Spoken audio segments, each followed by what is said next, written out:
let me now welcome and introduce Gerhard Dannemann, because I'm very glad that he consented to coming to the PV and do a presentation here. Nitin will do the minutes today, so that is also many thanks for that. And as we're now all set, I will briefly introduce Gerhard to you for those who don't know him, and then give the floor to him. Gerhard Dannemann studied law at the universities of Oxford and Freiburg, where he also received his habilitation from. He is currently a professor of English law, British economy and politics at the Center for British Studies at HU Berlin, whose director he was also twice in the last 10 years. He is a visiting research fellow at the Institute of European and Comparative Law at the University of Oxford. And his dissertation was on the topic compensation for violation of the European Convention on Human Rights under its Article 50. And the habilitation was about the topic accidental discrimination on the conflict of laws, applying, considering, and adjusting legal norms in cases involving different jurisdictions.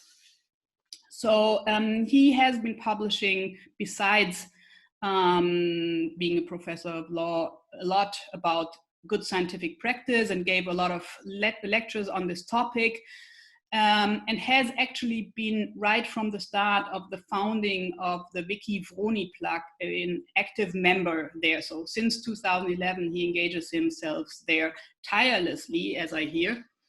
And I do not know if there's something that's called the founding members of Vroni-Plug, so maybe you can tell us something about this. And let me say briefly, what is Vroni-Plug?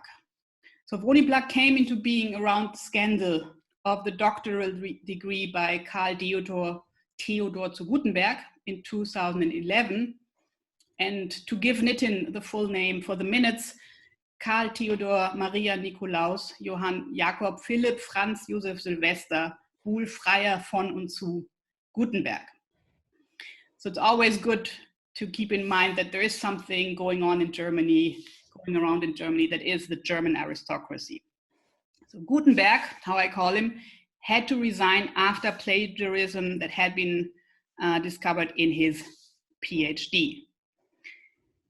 And also, as this morning was quite busy, allow me to quote Wikipedia here about Vroni-Plug. So it is named after the first thesis documented in it, which is the thesis submitted by Veronika Sass, daughter of German politician Edmund Stoiber.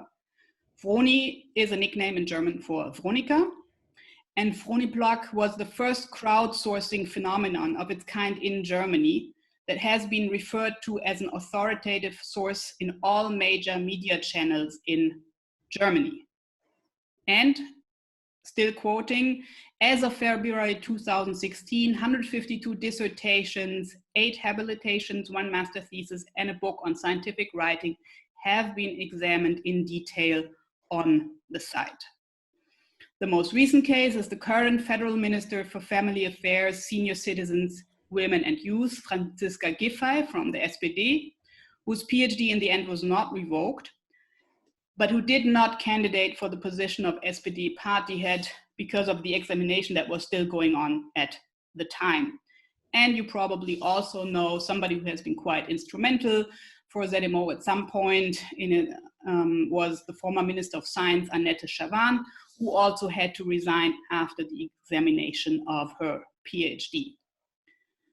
And the last anecdote on this, trying to save her Minister of Defense when the first allegations came up in 2011, Angela Merkel said this famous sentence, I hope I remember it correctly because I couldn't check it this morning. I did not employ an academic assistant, but a Minister of Defense, in order to say, I don't care how his PhD came into being. So you can imagine the discussion that ensued from there and since then. And a number of his colleagues from Vroni Plug will not be cited with real names in the media, but Gerhard Dannemann is actually commenting on his findings and his practice very openly. So besides being a scholar, Gerhard is also a dedicated activist. And as we all know, nothing compares to theory and knowledge grounded in actual practice. And therefore, I'm very glad to be able to give you the floor now, Gerhard. Well, thank you, Sonja, for a very generous introduction, for having me here today with you, your interest in the topic. Maybe I should say at the outset, since you say so, Vroni Plug is a terrible name. There was an ardent discussion and a somewhat difficult first year of this website, with a major quarrel as to whether there's one founding member or several founding members. And I insist that I am not a founding member of Vroni Plug Wiki for that reason. But it moved fairly quickly from a website which had a focus on politicians into a documentation with a focus on academics. There are 17 politicians whose doctoral theses have been documented on Vroni Plug Wiki, and 52 academics. Teaching, most of them still teaching and in practice. Only a few have left since. Okay, let's start with putting this in context of research integrity as a topic. Plagiarism and authorship is a major research integrity issue, and the one I'm going to focus on today related to that is the issue of ghostwriting and contract cheating, in particular for theses of all types and student work, but also sometimes in academia proper. There is the issue of research ethics, particularly when your research involves humans, their health, their dignity, their being open to persecution. If you involve animals, there are research ethics, probably less at the Center for Modern Oriental Studies. Issues of image manipulation. You Photoshop the images you've taken to make the point that you can't make without Photoshopping. Data manipulation, data invention, data suppression. You have 3 experiments and one works your way, the other 2 don't. So you only report about the one which works well for you. Research data storage is an issue. If you don't store your research data, no one can verify what you have written about. And then there is also the issue of multiple publications, that you publish your research several times, and the related issue of what is called salami slicing. So you have one research and you dissect that into 5 articles when you could just easily have written just one and actually would have served the academic community better by just writing one. So that's the context of plagiarism within research integrity. And these often go hand in hand. I'm giving you the example of the stem cell scandal, a research paper published in 2014 by Nature, made international news headlines. It claimed that the researchers at Riken Institute had produced stem cells from ordinary mouse cells, which they had immersed in a mild acid bath. And this would have revolutionized stem cell research and facilitated the use for medical treatment. The problem was the claim was false. And the claim was based on several violations of good academic practice. Without going into details, there were some manipulated images. Some images were recycled from experiment in a different study, which was a different experiment and therefore showed something different. There were insufficient laboratory notes. The authors had deviated from the procedure they had described, although not very seriously. And there was plagiarism. And this is from the report. The paper 1 method section question consisted of 17 lines copied from the paper by Go et al. Without citing the source. This is absolutely not allowed, and this is something that is strictly taught at research institutions and universities. Okay, none of you is involved in stem cell research, I presume. Why am I making the point? I'm taking 3 points from the stem cell case. First, it shows the context between plagiarism and other violations of research ethics. They often go hand in hand. Methods of cutting corners for a quick research output are frequently combined. So multiple violations are frequent. The second is it shows that plagiarism, as the other violations of research integrity rules, corrupt the validity of research. And the third is that plagiarism is a problem not only in arts, humanities, and social sciences, but also in natural sciences, perhaps even more so. Let's now look at the issue of originality. And you may or may not have heard of the infinite monkey theorem, which puts some doubt on whether we can be original. The infinite monkey theorem states if you leave an immortal monkey, the monkey has to be immortal, with a typewriter, probably an indestructible typewriter, for an infinite amount of time, the monkey will over the time almost certainly produce any given text, such as the complete works of William Shakespeare. That's the infinite monkey theorem. Okay, you can read this in more than one way. And one way of reading this is that there is no such thing as originality. Just wait long enough and a monkey will produce it on the typewriter. There are some problems with the infinite monkey theorem. First of all, monkeys do not hit typewriter keys at random. This has been tried and tested. They just don't. So it will not work. But the bigger problem for the infinite monkey theorem is time. Universe has a starting date, the Big Bang. And even if you have a monkey there right after the Big Bang hitting typewriter keys on day one, it is astronomically unlikely that the monkey would have produced in 14 billion of years, which have since passed, the complete works of William Shakespeare or even one of his dramatic works. But we can take from the infinite monkey theorem that originality of a text is linked to the statistical likelihood of producing a text. So if we use words rather than letters as the smallest components, the first number to look at is 450,000. That is about the number of words which the English language possesses. So if I pick any word and you pick one word at random, the likelihood of us picking the same word is 1 in 450,000. If we add another word, I pick 2 words in sequence and you pick 2 words in sequence, the likelihood of an identical choice is 202.5 billion. If I choose 3 words and you choose 3 words at random, it stands about 90 quadrillions. That's a 9 with 60 noughts added of picking randomly the same words from the English language. But of course, languages do not function like this. Most of us get by with using 10,000 to 20,000 words. Some sequences are very common, others are very uncommon. So I would invite you to try a little experiment at home after this. Make up a short sentence, a banal statement about the weather, a highly original thought, anything else which crosses your mind, and or simply use one of my last sentences. Of course, languages do not function like this. It's not a highly original sentence. I've Googled this with the following results. If I just search for off, I get 25 billion hits. If I use of course as a search string together, I get 727 million hits. So it reduces already by factor 34. It's a very common combination. Of course, languages, 3 words searched together, produces 80,080 hits. So the reduction factor is 90,000. It's a pretty uncommon combination, of course, languages. Of course, languages do produces 851 hits, factor 9.5. Of course, languages do not. We are down to 588 hits because do and do not is a common combination, 1.4. And of course, languages do not function, 0 hits.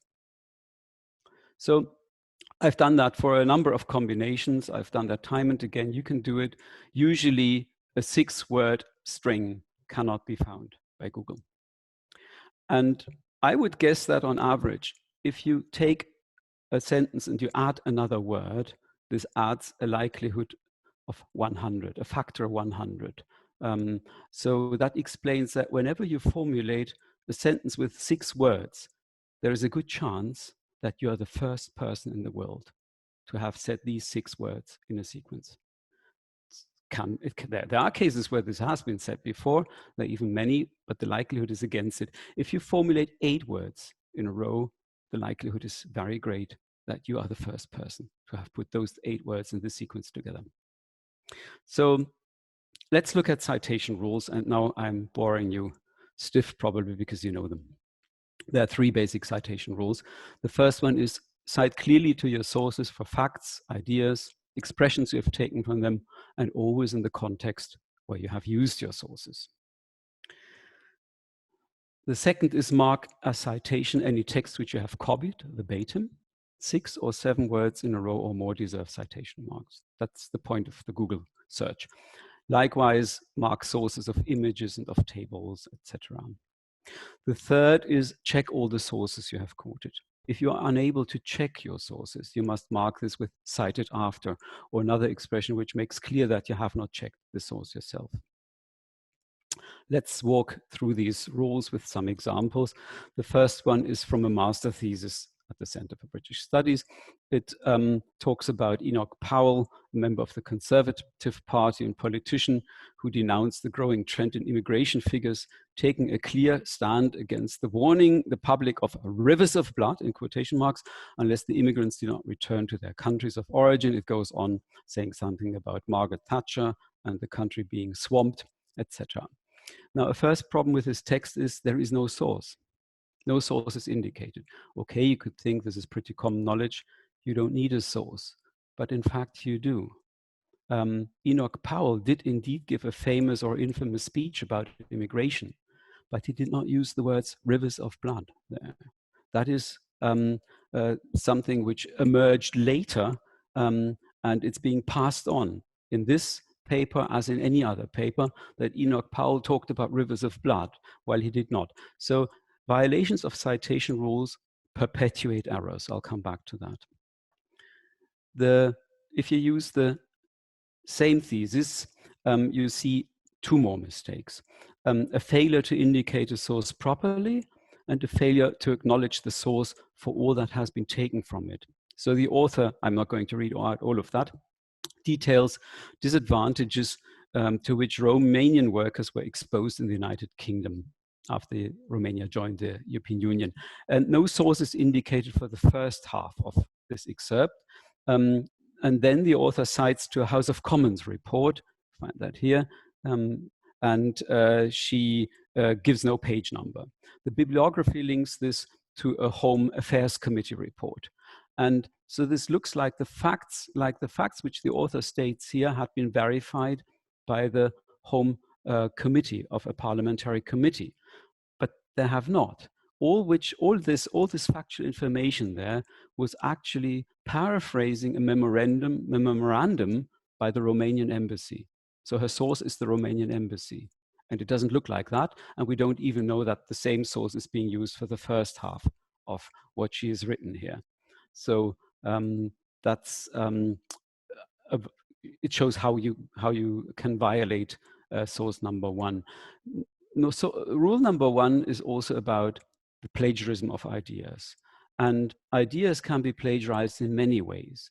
And you can, for instance, plagiarize a research question. You can simply take your research question from somebody else's work. You can simply copy methodology selection of sources. That doesn't mean that you cannot repeat a research question and repeat a methodology. It just means you have to attribute where you've got that from. You can plagiarize an experiment. You can plagiarize an outline. That's called structure plagiarism. You can plagiarize the interpretation of a source. You can plagiarize the analysis, conclusions. And now I have to see whether I can really switch reasonably well to the web page I was going to use to show you that, and hope that works. Now, this is a case of a Habilitationsschrift, which had multiple violations of Rule 1, and it did indeed copy one of the 2 research questions from a doctoral thesis. I have to scroll down here, from this doctoral thesis, and this is this is the part of the Habilitationsschrift on the left and the source on the right, where she is copying her first research question without quoting this work. She also copies much of the outline. It follows the outline, and she quotes, and what I'm showing you now is the beginning of the conclusions. So the analysis, after she's done the analysis, she concludes her analysis, and in the analysis, the first page and a half are copied without attribution from this doctoral thesis. So this shows rule violations of the rule 1, attribute your source in context, where there is not much of a problem with direct quotes. It's a problem of ideas, plagiarism of ideas. I have to switch back to the slides now and go to the current slide, which was this one here. So that was the example you've just seen. There are a number of borderline issues. Quantitative criteria are unhelpful. So if you copy the research question and the conclusions, that may affect just 3 pages or 4 or 6 of a large work, and still is a very serious case, more serious than maybe 20 affected pages somewhere else. Plagiarism software cannot detect plagiarism of ideas. There is no way, certainly at the moment, it's just not possible. Rule 2, mark citations. This is a very widespread type of plagiarism. You just copy and paste what somebody else has written without any reference or without marking the text as citation. And that is the only type of plagiarism which can be discovered by software, and the software is far from perfect. There are many false positives where the software says this could be plagiarism, but it isn't. And there are many, even many false negatives where there has been plagiarism, but the software doesn't find it. Again, I show you an example from Moniplag Wiki and have to switch back to sharing this screen. This is, well, some of you might even have read this. It's a doctoral thesis on the social status of rural and urban working women in Pakistan. And this contains, amongst others, this copied text from a source called Ahmad 2005, and identical colors mean identical text here. So you see this is pretty much copied, and there's the source is indicated once in between here on the left-hand side. That's the reference to the source. And that is, of course, insufficient. Everything here, the red, the green, and the pink and the yellow parts would have had to be shown to be direct quotes, citations, and they're not. There are some borderline cases. I have to switch back.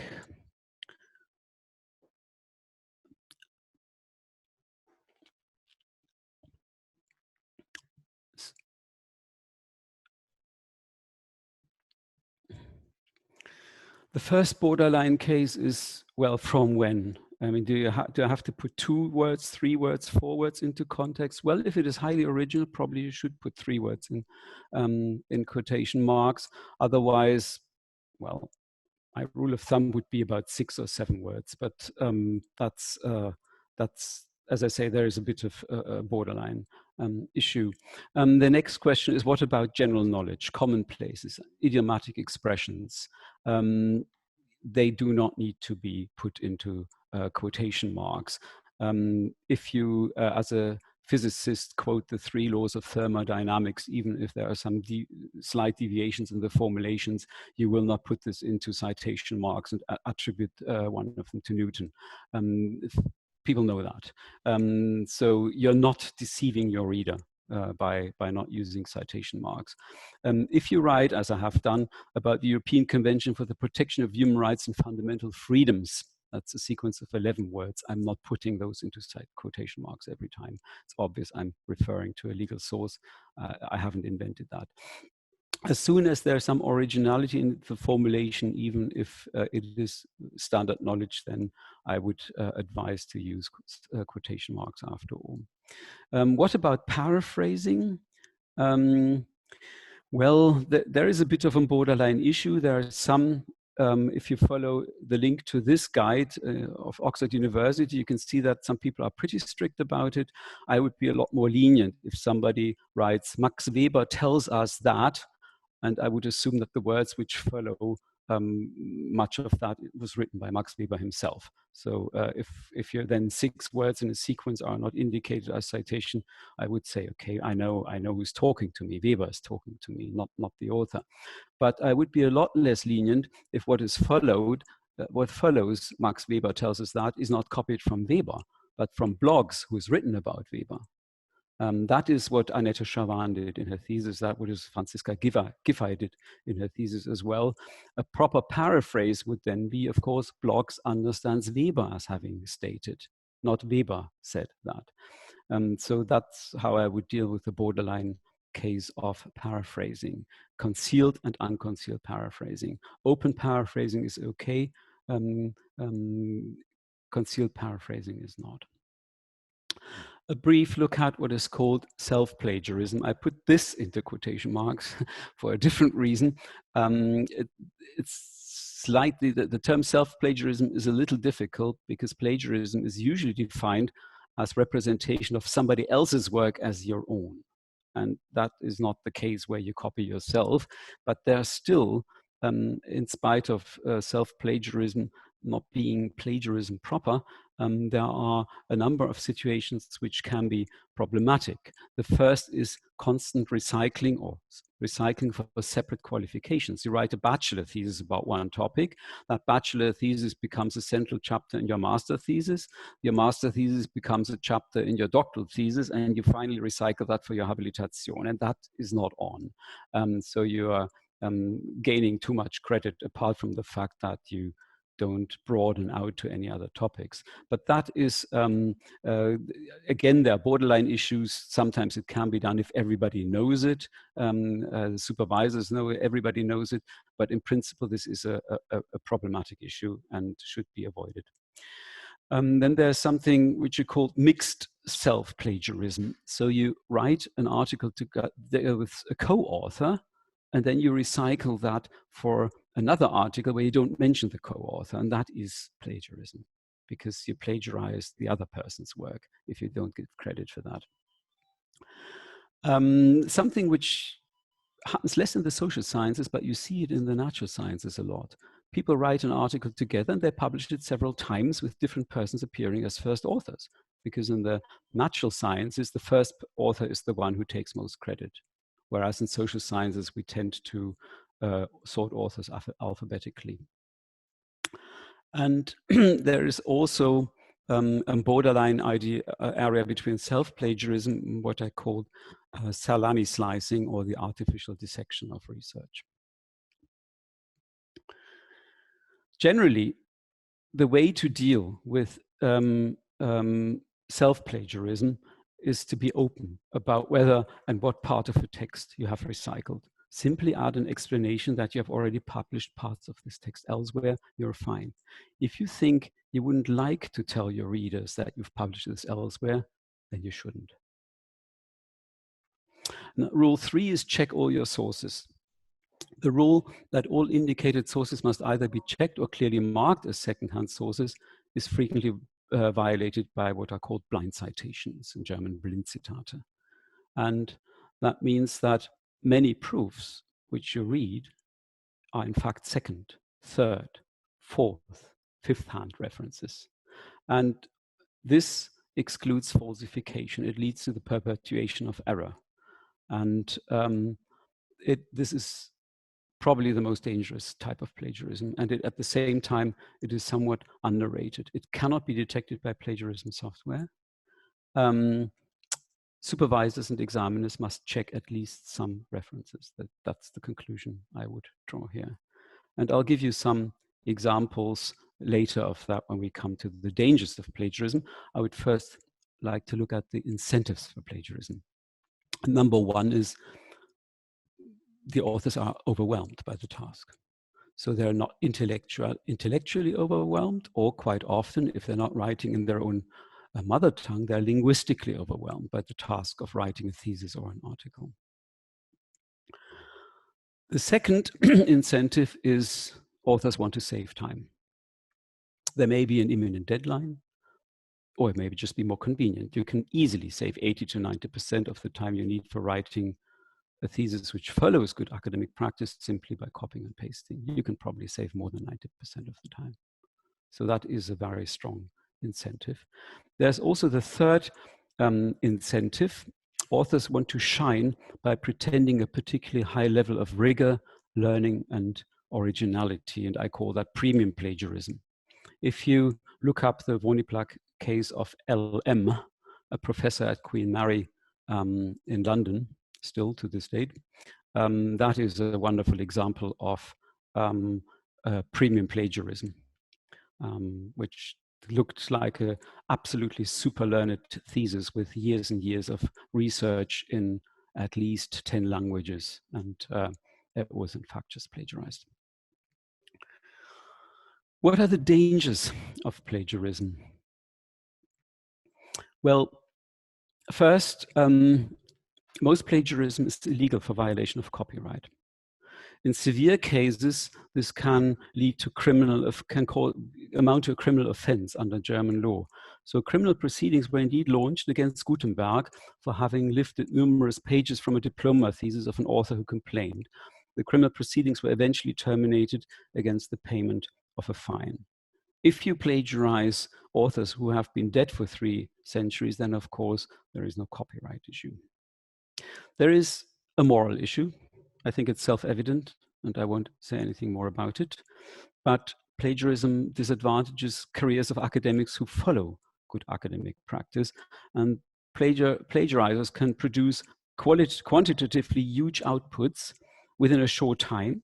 They can apply for jobs with impressive publication lists, where somebody who has invested years of archival work will have to explain a comparative lack of output. And if plagiarizers get better jobs, this creates strong incentives for a race to the bottom. We may already see this effect, that academic misconduct is rewarded with the larger Hirsch citation factor. Those who are in the social sciences will have heard probably about the Hirsch citation factor. How many pieces of work do you have which are quoted at least that many times? You get more cites by sexing up your topic and your research, and you get more published articles by cutting various corners. I'll try to switch here again to the browser, and I've done here an author search for one of the Wonneplug wiki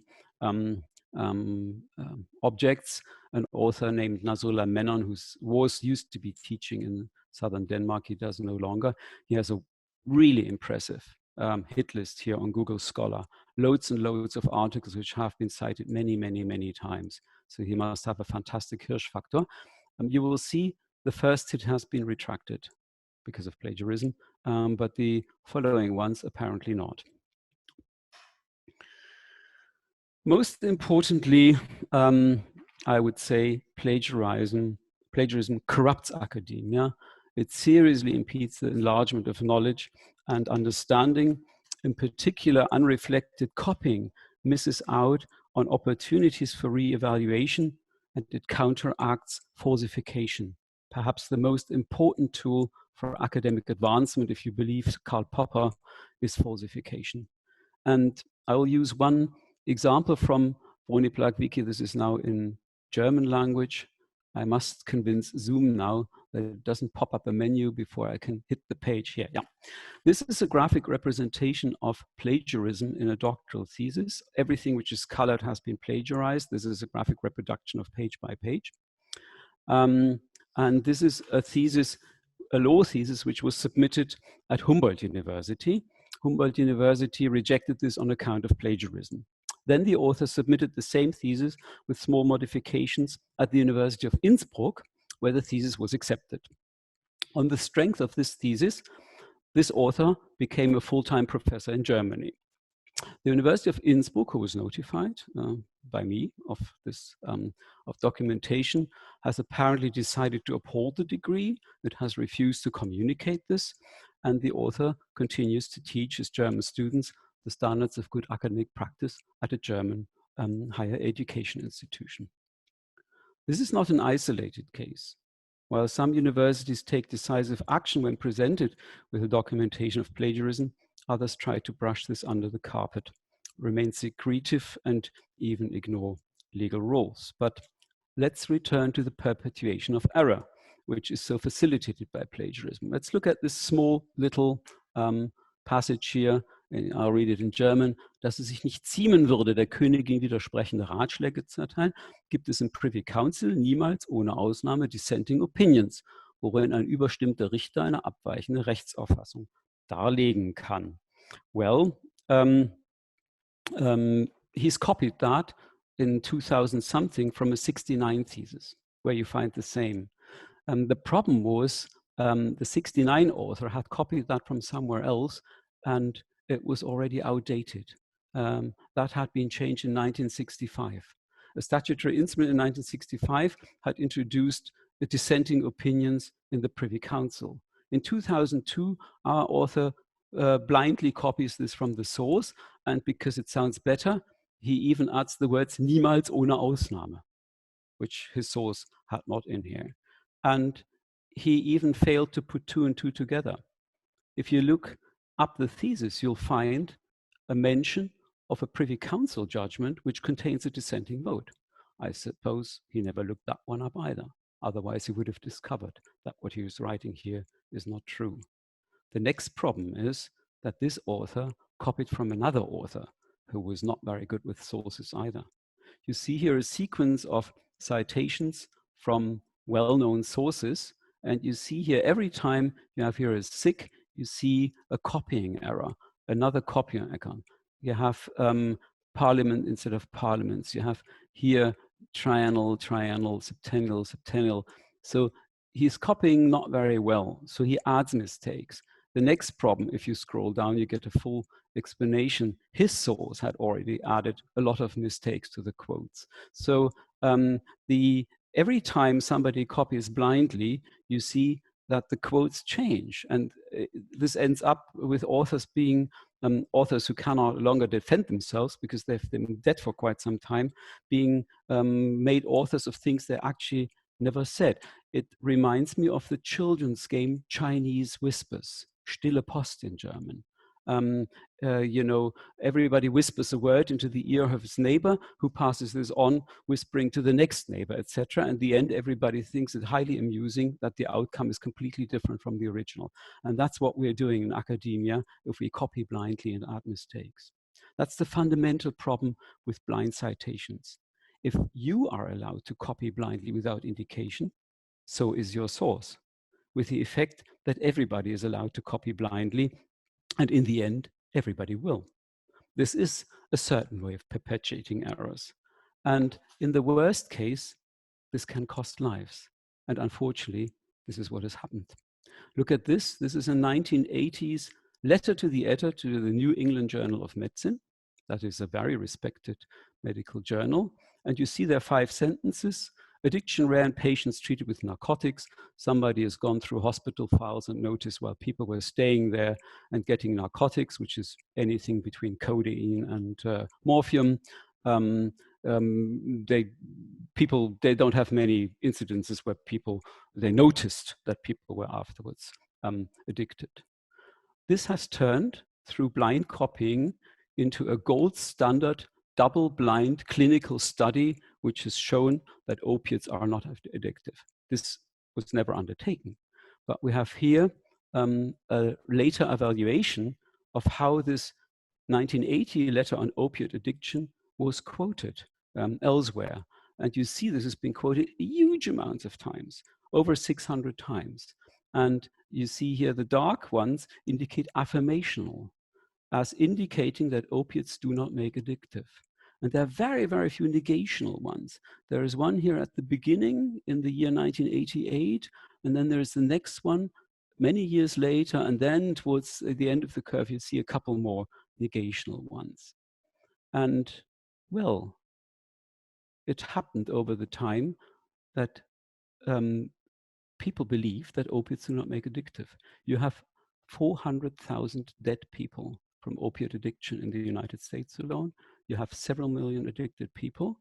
I'm not saying this was only caused by plagiarism of sources, but it would have been a lot more difficult to happen without plagiarism of sources. So yes, the health warning is plagiarism can kill.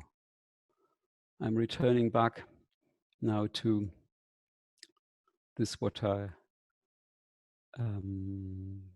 these are the slides for what I've just shown to you. And this are the conclusions of the authors. They're a little more careful than I. We found that the 5-sentence letter published in the journal in 1980 was heavily and uncritically cited as evidence that addiction was rare with long-term opioid therapy. We believe that this citation pattern contributed to the North American opioid crisis by helping to shape a narrative that allayed prescribers' concerns about the risk of addiction associated with long-term opium therapy. Our findings highlight the potential consequence of inaccurate citation and underscore the need for diligence when citing previously published words.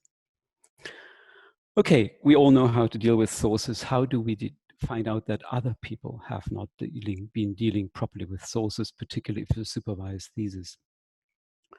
Well, beware of changes in style. Gutenberg was just one change of style added to another change of style. So that would have been actually quite easy to spot. You see this even more if authors do not write in their own language, then you see even more changes of style. Look for unexplained changes in parameters. For instance, Gutenberg did a comparative law thesis, who was comparing different legal systems.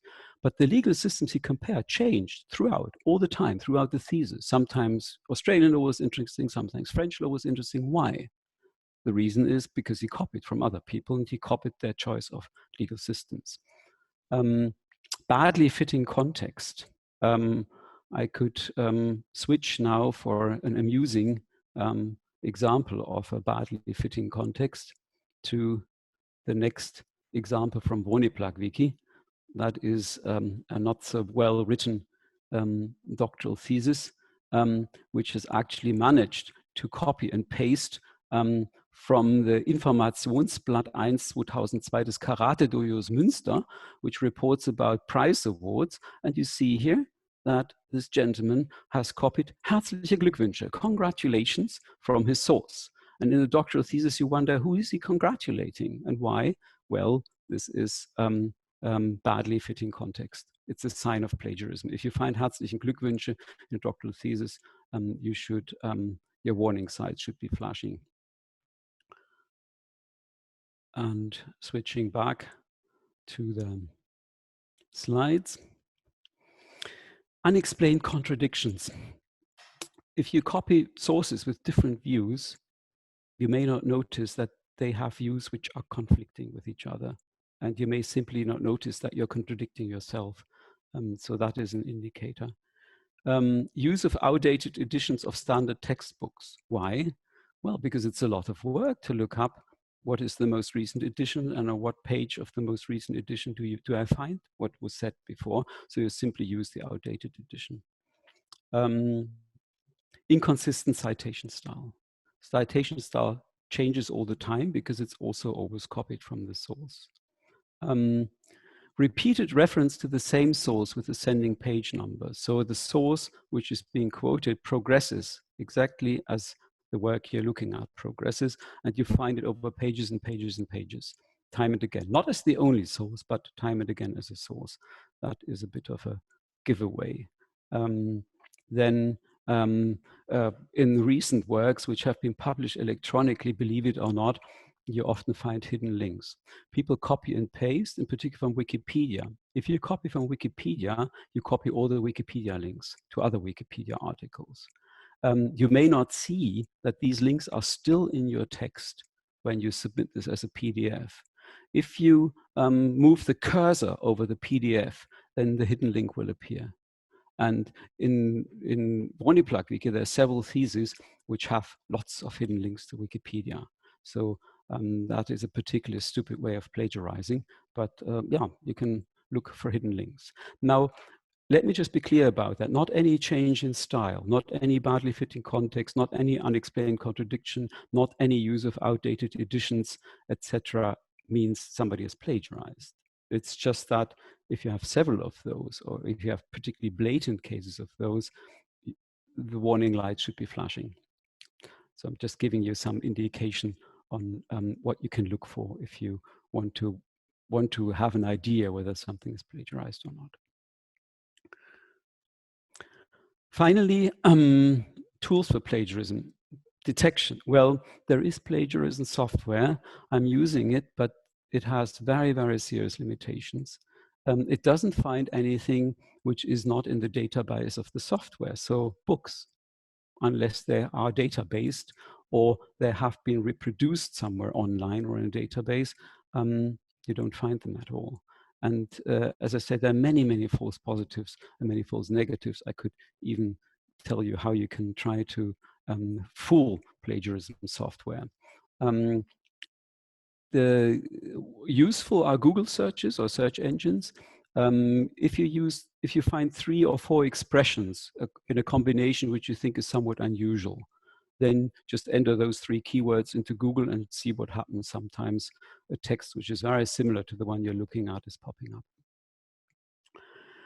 Search for a string of 4 to 5 subsequent words, in particular from 2 adjacent sentences, so with a full stop in between. If you have parts of 2 sentences being joined up, then there is a good chance that there is more which has been copied from there.